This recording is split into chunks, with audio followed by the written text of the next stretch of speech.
For the, as usual, HDMI thing. I think this keeps coming off as well. So let's go in. So today I'm going to talk about Xebia Labs and Jhipster and how we use Jhipster in Xebia Labs to build some of our products. First of all, thank you for joining, and let's get started. Yeah, not bad. So a little bit about myself. My name is Deepu K Sasidharan. I'm from India. Currently live in the Netherlands. So I'm the co-lead of Jhipster. I'm also a senior product developer at Xebia Labs. I'm also an author, speaker, and OSS aficionado. I call myself that. And you can find me on Twitter, my website. I also wrote a book if you guys are interested in Jhipster. So, have you heard about Xebia Labs? Can I show of hands? Oh, not bad. Okay. That wasn't the response I got when I asked the same in Belgrade. I did the same presentation in Belgrade 2 days ago. So, it's good to know. We are actually an enterprise DevOps products company. So, we make deployment automation and release orchestration tools and DevOps analytics tools. So we normally cater to the enterprises where the normal things are scary for them. That's like any enterprise. So yeah, this is what we do.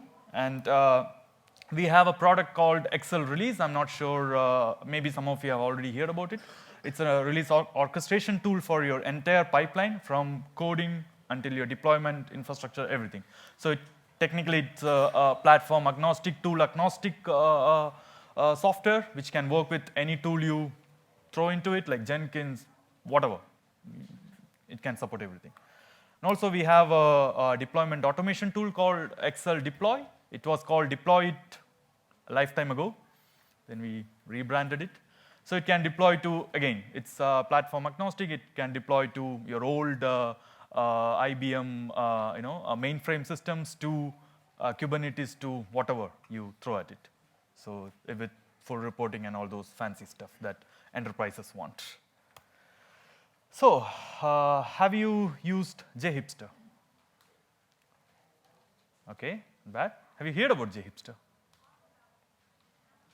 Not bad. How many of you guys are from enterprises? Aha, that makes sense.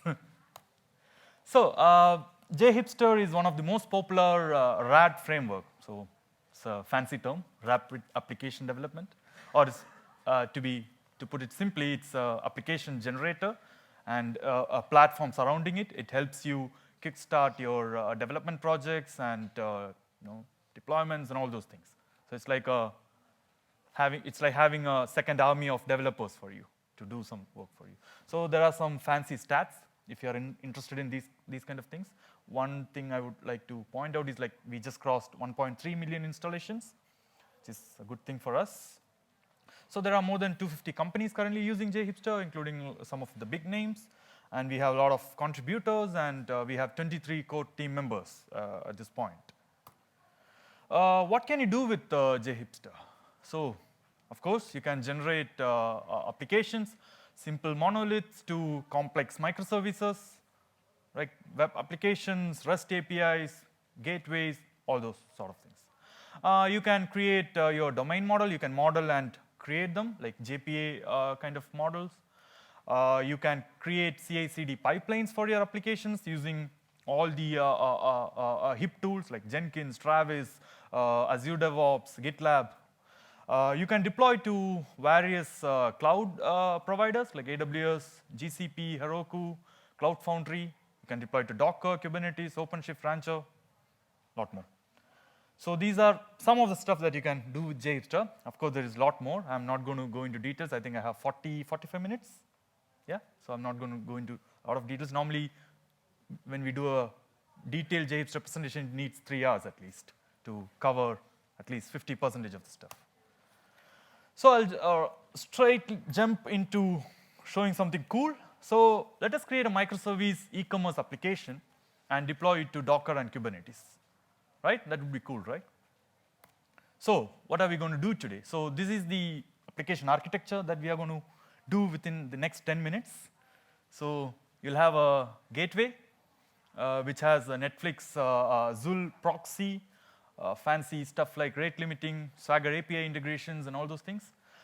You'll have a registry, which is your service discovery server, which will also have some monitoring stuff, which will have a config server, so you can have a centralized configuration for all your microservices, because these are the good things to do when you're doing microservice. And if you have done microservices, how many of you have done microservices?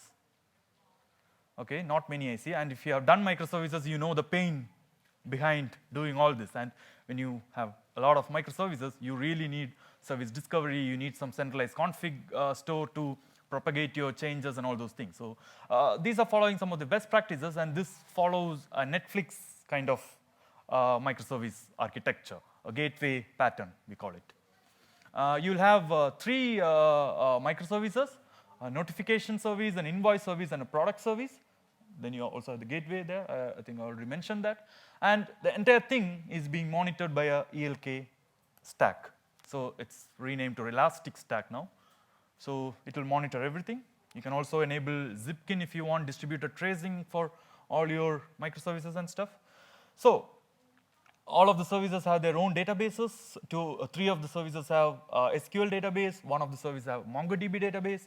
Your registry can have either a Git-based store or a local file system store.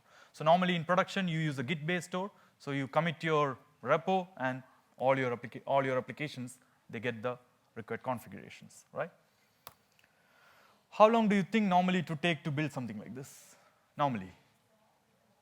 Any rough estimations? 3 months. Okay, that's low. Normally it takes 3 months to build the gateway from scratch. Okay, and how long would you think it will take to do it with Jhipster? 10 hours. 3 days. 3 days? No, 10 minutes. That was the right answer. Otherwise, I won't be doing it today. So I'll be using Jhipster's own domain language to do everything. So it's a custom DSL that we have, where you can define applications, entities, their options, and we are also working on defining your deployments there. So that means you can have your stack as code, like your code as code, however you want to call it. So you have a code which creates your code, kind of. So these are some of the links if you want to try it out yourself and stuff like that. The JDL that I'm going to use is the first Google link, and you can always find the reference in the Jhipster website. And we also have a studio to work on the JDL, so we call it Jhipster JDL Studio. So how would this JDL look like? So this is a typical application configuration, and this is the gateway that we are going to generate today. And this is one of the microservices that we are going to generate today. It's quite straightforward, right? Is it something very complex to read? No, right? It's quite straightforward. You have a property, you have a value for that, right? You have a base name, you have a type of application, your package name, what kind of service discovery you need, what kind of authentication. Quite self-explanatory, I would say, right? So I'm not going to go into detail of explaining each and everything. So this is how a gateway looks like. This is how an application looks like. So for the entities, so these are how the entities are defined. So it's very similar to how you would define an entity in JPA kind of model or like an UML kind of thing. So you have an entity, it has fields, it has a type. You can add some validations like required, min length, or a regex validation kind of thing. You can define enums. Then you can define relationship between your entities. Normally, you can do this for both MySQL as well as for MongoDB. We recently added embedded types for MongoDB. That means you can have relationships in MongoDB as well. So at the end, you can also define some options for your entities. Like you can say some of my entities needs a service class. Maybe some of them need a service and an implementation, or some of them, they don't need service at all. I'm just going to use direct repository calls because they're too simple to have a service layer, right? And then you can say some of my entities have pagination, some of them not. What kind of pagination? You can have infinite scroll. You can have normal, like back and forward kind of with a numbered pagination thing. Then since we are doing microservices, we also have to, so this is mandatory, the last part for microservices.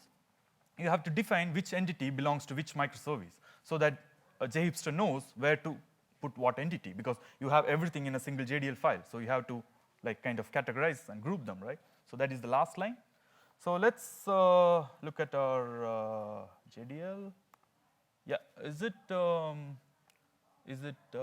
visible enough? Do I have to zoom it up a bit for the people at the end last? Is it fine? Okay. So again, I'm not going to go into details of each and everything. So this is our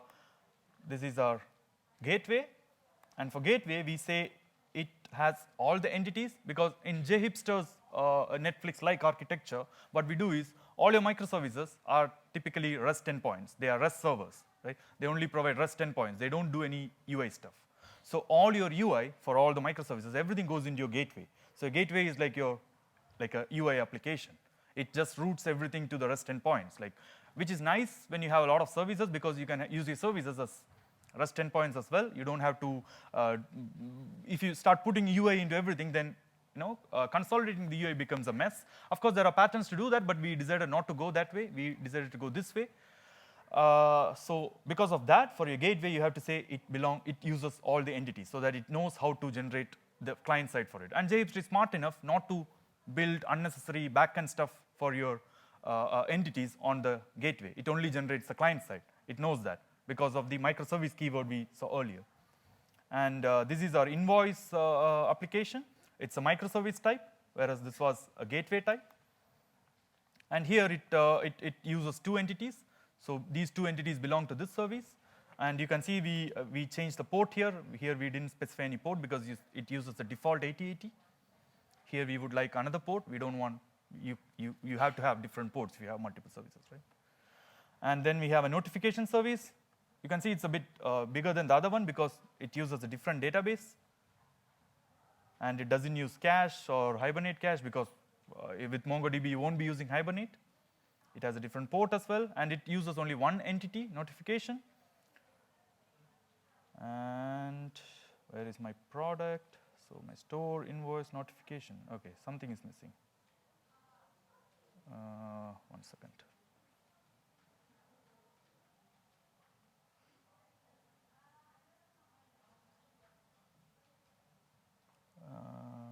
Something is missing here.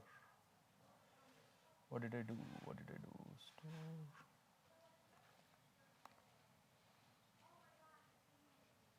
One second, let me just, I think I removed something accidentally, probably.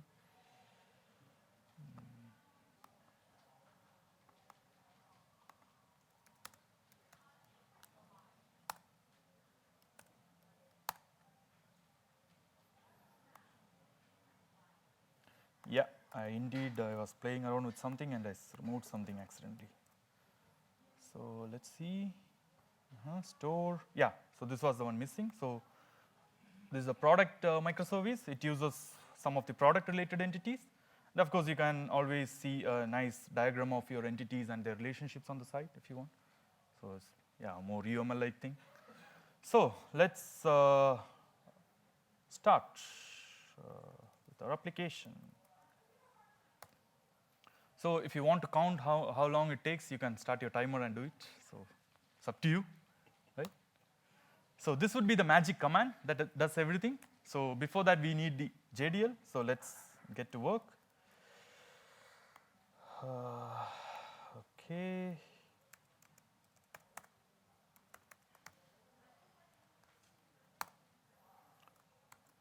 Is it visible enough? Is it good? Okay. So let's download our, let's create a directory. Right.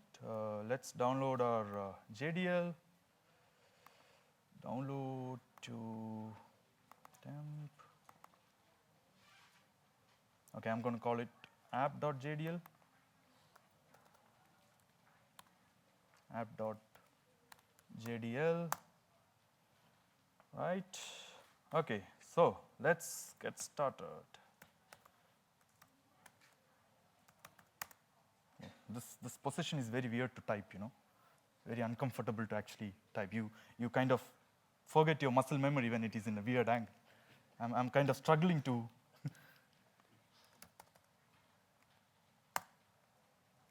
So lot of stuff not worth showing all those in detail because just does it too fast. So what it does is it actually starts few processes, generates each application parallelly. So it is currently generating 4 applications parallelly. Then it commits them to Git. In its Git repo, commits them to Git. Then starts downloading the internet for node modules, of course. So that means there is 4 times node modules running parallelly, probably downloading few gigabytes of data by now. So I hope the network is fast enough to handle. I tried once, I wasn't sure because every time I do a conference, the first time I try to do this on the network to see how long the node module download takes. And if it takes quite long, then I switch to my mobile network. So when I tried, it was fast enough. So yeah, so it's almost done. So let's look at our, so this is what I ran. So the next part would be deployment. So let's wait. Yeah, we can look at the code created.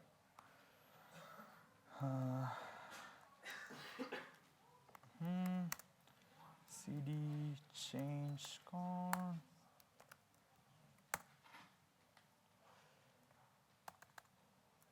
Right? You can see that it created within the folder. It created 4 applications. This is our store or the gateway.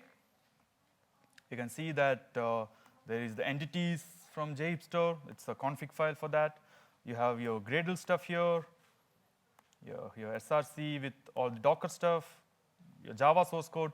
We migrated to Jib for Docker builds. It's the fancy new thing from Google for Docker builds. So you can find those stuff here. Your resource files, configs, I18 and files and stuff here. And your React web application. If you haven't noticed, we were using React. You could also use Angular 6 if you want. I was using React because I like React better. You can see the web app here. I'm not going to go into details because there's no enough time to go into details of everything and show you guys around. Of course, you can. It's quite easy to do. Just npm install Jhipster, generate a Jhipster, and download this JDL and run the command. You have everything. You can go through and play around. You have, like any good engineers, you have all your test stuff, your Java test, your JavaScript test, and things that you generate with the Jhipster normally comes with a AAA SonarQube rating. That means there is more than 75% test coverage. It would have a AAA Sonar rating. If you run your Sonar, it also comes with a Sonar file and Docker files and everything. So if you run Sonar on a generated project, it should be AAA. If it is not AAA, then it's a bug. You should come to us, right? So we ensure that you get quality stuff, not just some random generated code, right? And you have all the Webpack related stuff here.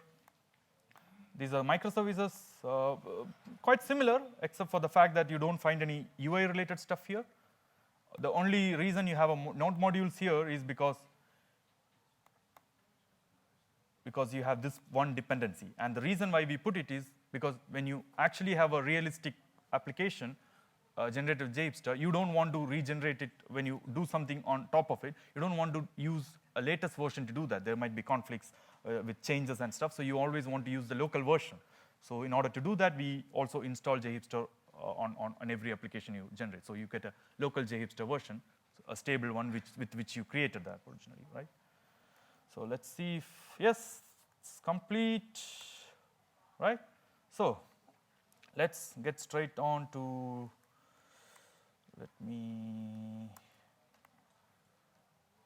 okay, let's go to deployment. So Docker, let's, okay, we are going to deploy to Docker, deploy locally using Docker Compose first, then we'll deploy to Kubernetes, right? So again, you have a command,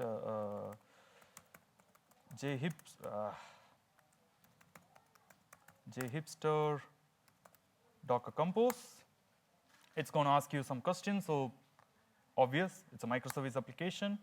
We were using Jhipster registry, that means we are using a Netflix full-based gateway. It's in my parent path. So it automatically finds all the application in the path you provided. So I'm going to create for everything. I don't want clustering because it takes more time to start up, but if in a real world use case, you might use clustering for your, especially for your MongoDB kind of database. Yes, I need some monitoring with Jhipster console, which is nothing but a elastic stock combined with Zipkin. I'm not going to enable these because it takes more time. I don't have enough time. Password, I'm going to use the default, and voila, done. So it also gives you some quite handy instructions on what to do next. So it created Docker Compose files, and if you go back here, you can see that it created Docker Compose files for whatever you have, your entire infrastructure. So you can see the invoice app, MySQL part, MongoDB part, and the registry part, Elasticsearch, Logstash, everything. You can see everything there. So let's build our images. Okay, I'm going to keep it as it is, and I'm going to split my CD store, Docker build,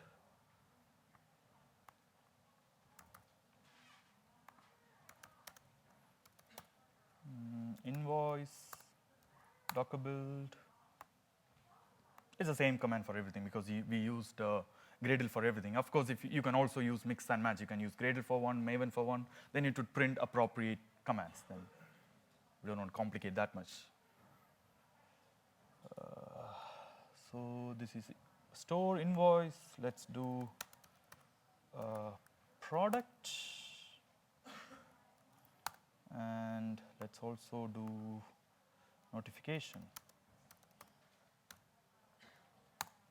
Yeah, I have some such plugins. That's where you see all those auto completions and fancy colors and stuff. Because I already do this a lot, so you can get auto completions for all those things. So it might take 1 or 2 minutes for this to complete. In the meantime, let's go and prepare our Kubernetes stuff to save some time, right? How long do I have? 15 more minutes. Oh, that's quite tight. So yeah, let's not waste any time. So I'm going to go here. I'm going to create a folder for Kubernetes. And please let me know if something is not visible or something. Sometimes I forget to zoom it up. So let's run Jhipster Kubernetes. No surprise there, right? So it's very similar to the Docker one.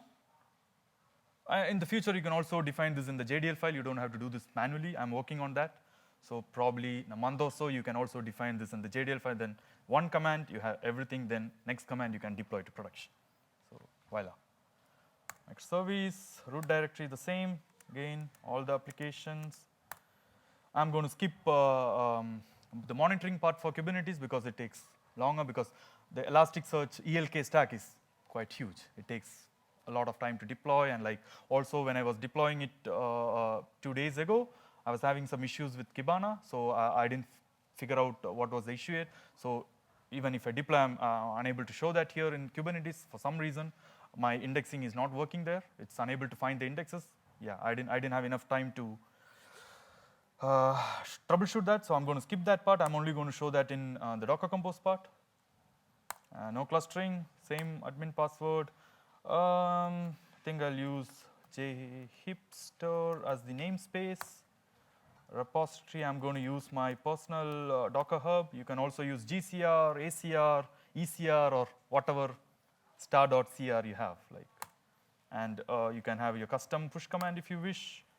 You can also configure Istio, but in order to use Istio, you should generate all your applications without a registry. Then you can use Istio as your service discovery, the proper mesh and everything. And this was coded by Ray Tsang, so should be good. So I don't want Istio, and I'm going to use a load balancer for all my edge services. In this case, it's only the store app, and it also prints some useful commands for you. So let's look at our stuff first. Everything is built. Let's deploy. So Docker Compose up.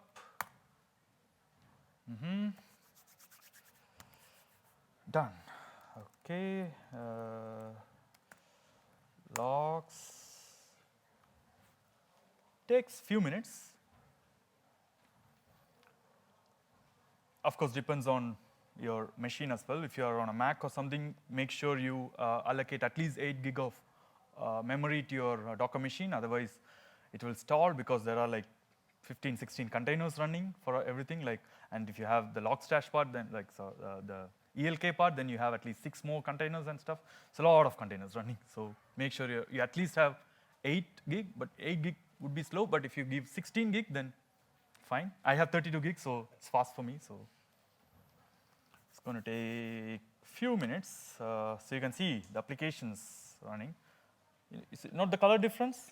That's because this is a normal microservice. This is a store with, this is the gateway with React. So for React, you get a different color. Just fancy playing with colors like nerds. Services should be up anytime now. I just want my store to be up. I think store takes the most time because of the front end part. Oh, did I see my store? Nope, that's my another service. Maybe I already have my store running. Let me compose. I'm going to try my luck. It might be up. Nope, not yet.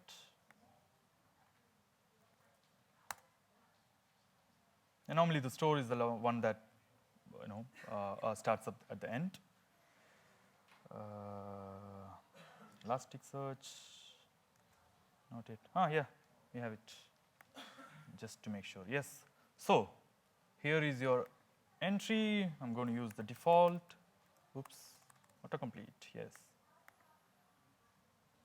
Right. You can see the entities for all our microservices that we created here. Right. Everything belongs in different microservices. Say, for example, notification.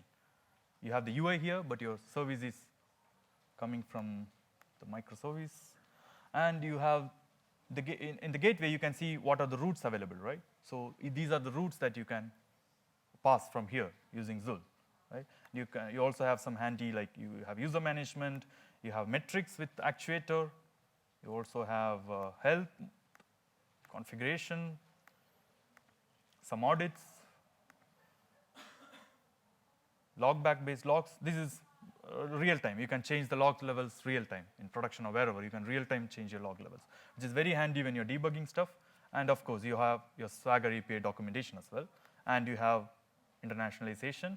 I should have choose some languages, but I forgot. But you can choose between some 30, 35 languages we have. I don't know if we have Croatian. I think we have Serbian. I think we have Croatian as well. We don't? Oh, okay. I think we have Serbian, right? Yeah. Okay. I lost track of the languages. It's a lot. And you have the account-related stuff, settings, password management, and stuff here. So more fancy. This is the gateway, right? Let's try to create some entities. Let's create a notification to prove that it works. Oops, I missed a T. 10, product ID, triple something. It also has validations and everything, so it's production grade. Voila, and you can see the ID which comes from MongoDB, because MongoDB has a UUID, like whereas in a MySQL one you will have a long ID by default. So let's create something for our MySQL stuff as well. Let's create ChangeCon.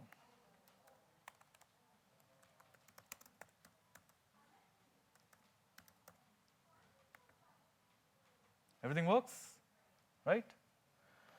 Let's look at some more fancy stuff. So let's look at our gateway, registry. I think it's 8761. So this is the Jhipster registry. Again, I chose the default use passwords. So you can see our instances registered. You can also see them in detail. So these are all the instances that are registered. We have notification, product store, invoice.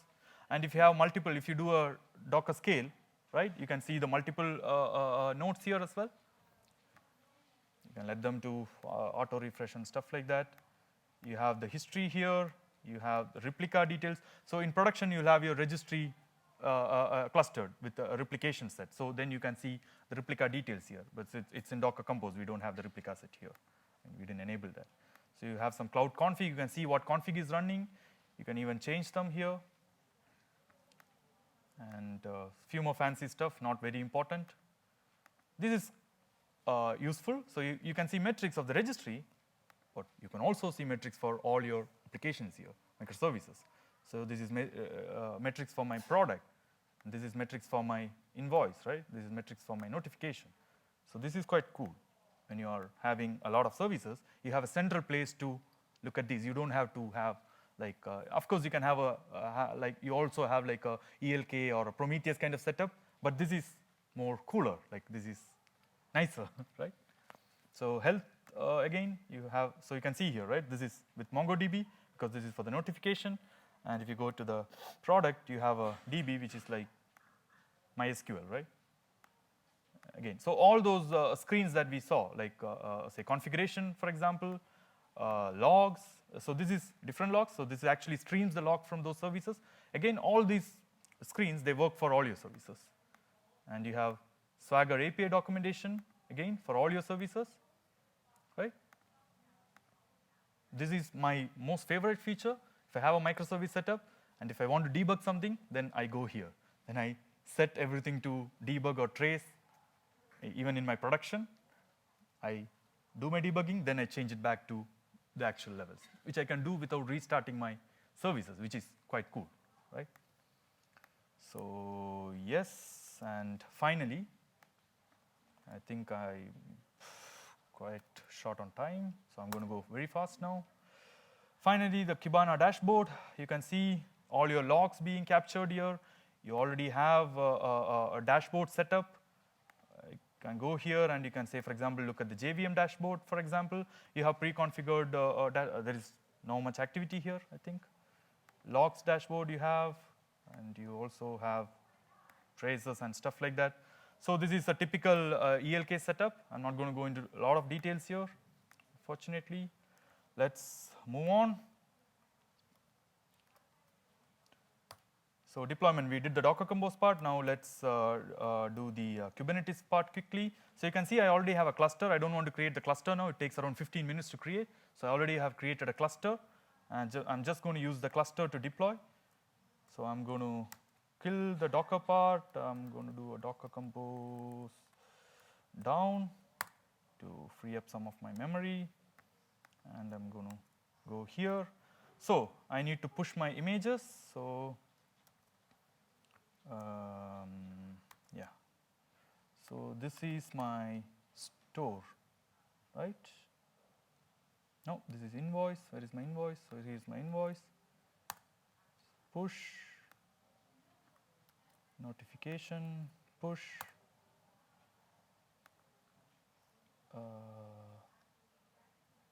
Product.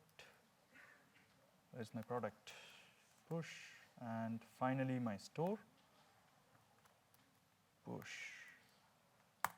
So while this is running, I'm going to continue my presentation so that I can save some time. So where we use Jhipster in Xebia Labs is in one of our newest products. It's called XL Impact. It's a DevOps intelligence and analytics product. So it has some goal-based DevOps KPIs, data-driven recommendations, predictive analytics, all the fancy buzzword stuff that enterprises look for in an enterprise product in DevOps. So everything covered there. So this is the architecture. So we have a lot of what we call crawlers. These are like small applications which crawls technically data from these kind of like Jira, GitHub, Bitbucket, Jenkins, everything. Collects the data. It sends it through either HTTP or gRPC through our integration gateway, which is a Jhipster microservice. And we have a client gateway, which is exposed through a UI plugin in XL Release, through which you can access the UI. We have some data processing with Spark, which is on demand. So whenever there is new data coming in, we create a new Spark container. It runs the processing, then it dies off. We also use a message queue to communicate between the services. We use a key value storage for our raw data. MySQL for our relational database, and of course, key management system because you have to be secure, right? And we have a monitoring setup around it, and everything is deployed in Kubernetes, right? This is our architecture, and how we deploy that, right? So obviously, we have a release orchestration tool. That means we are going to use that. So this is our release pipeline. So you can see we have a single tenant architecture.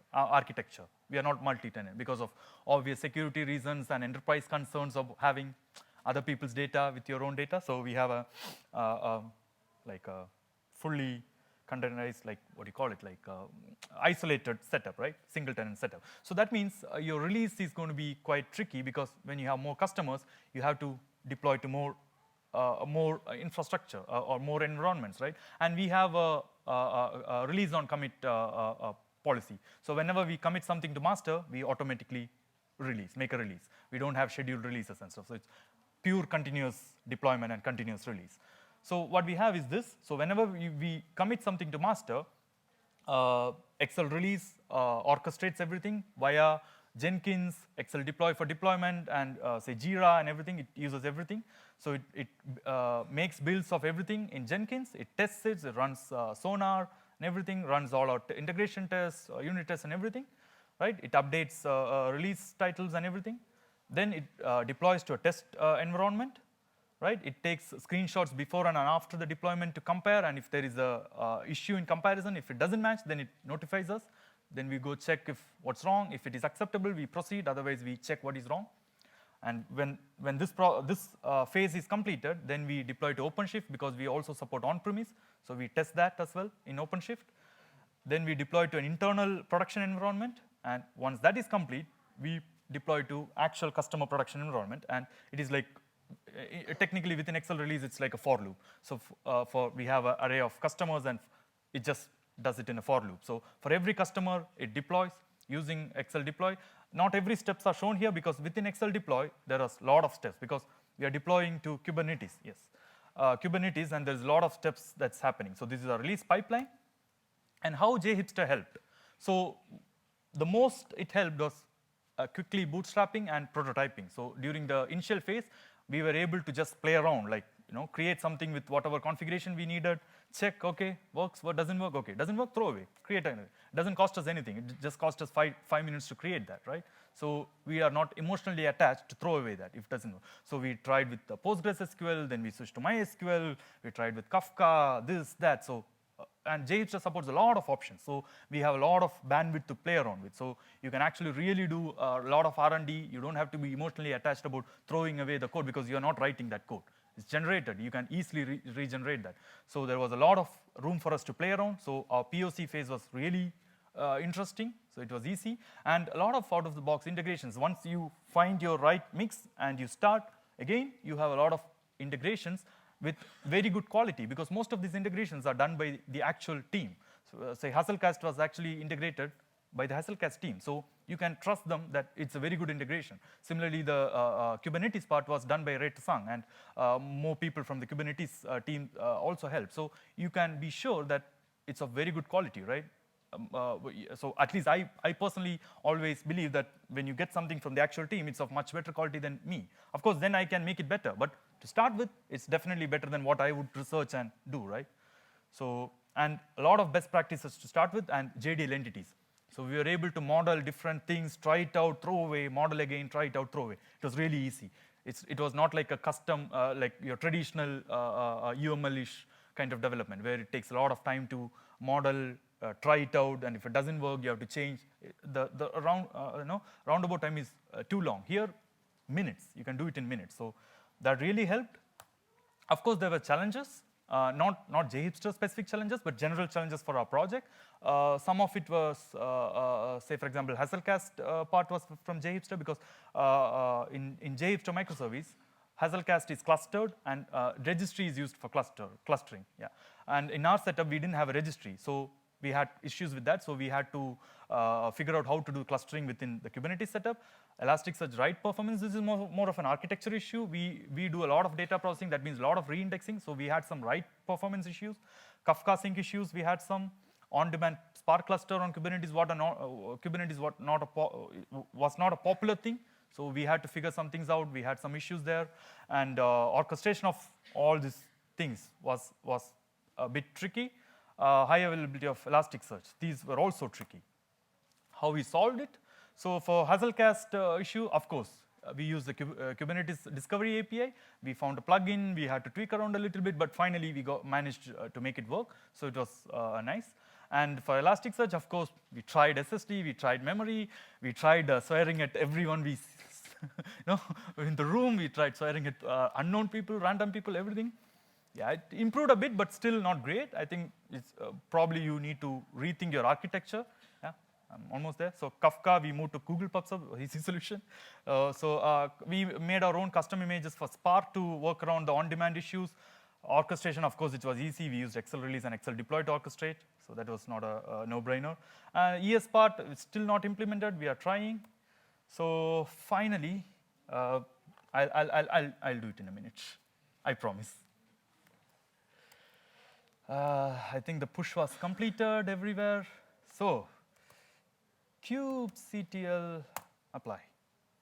Fast, fast. Come on, come on, come on. 30 seconds, 30 seconds. Can I have 30 more seconds? Sure. Can I have 1 more minute? So kubectl get ports. I think it was Jhipster.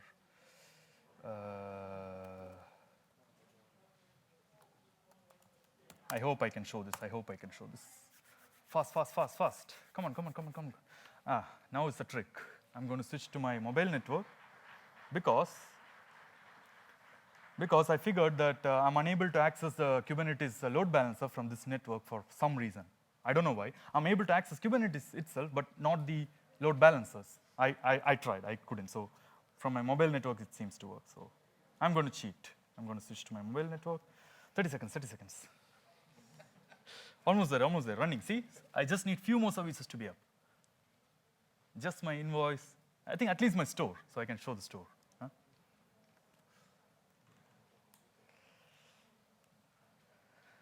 Any questions? Yes. Oops, he was first. And these are the websites if you want to refer. I wonder how flexible is Jhipster regarding a custom front end. So we designed the domain and everything on the back end, and for example, I want my form, for example, to look different. Yeah. Not the way Jhipster generates it. So where do you make the changes? Okay, there are multiple ways to do it. One, we have a blueprint mechanism. That means you can define your own templates for any parts of Jhipster, like for client side or server side or entities or whichever parts you don't like, you can define your own templates, EJS templates, and you can write your own blueprint. And when running Jhipster, you can specify this blueprint. Then it will use that instead of templates from us. So that way you can customize. So if you want material design instead of the Bootstrap one, of course, write a material design blueprint and get that. So a lot of people do that. We are also doing that. We are creating a Vue.js blueprint so that you can use Vue.js instead of React or Angular as well. So there is a Kotlin blueprint to change everything on the backend from Java to Kotlin, of course. So yeah, you can do that. That is one way. Another way is if you're sure that your front end is going to be custom, you don't want the CRUD that we generate, then you can skip the front end part. There is a skip client option. Then only generate the back end and create your own front end. That is one option. Or another option is like many people do. They create the front end as well. Then they keep it as a management kind of interface, and then they create a separate front end, not touching on those things, within the same app with your custom stuff, which is your front. So the generated stuff is used internally for management and admin stuff. So it's also one way. But of course, we are also trying to work on making it easier, but not there yet. So that part you still have to do some coding. Okay. Yeah. So my service is up. I'm just going to show and wrap up. Oops, I need to get my. I'm sorry. I know I'm taking time. I'm sorry. Really sorry. I'm just hoping by saying that you don't bother me.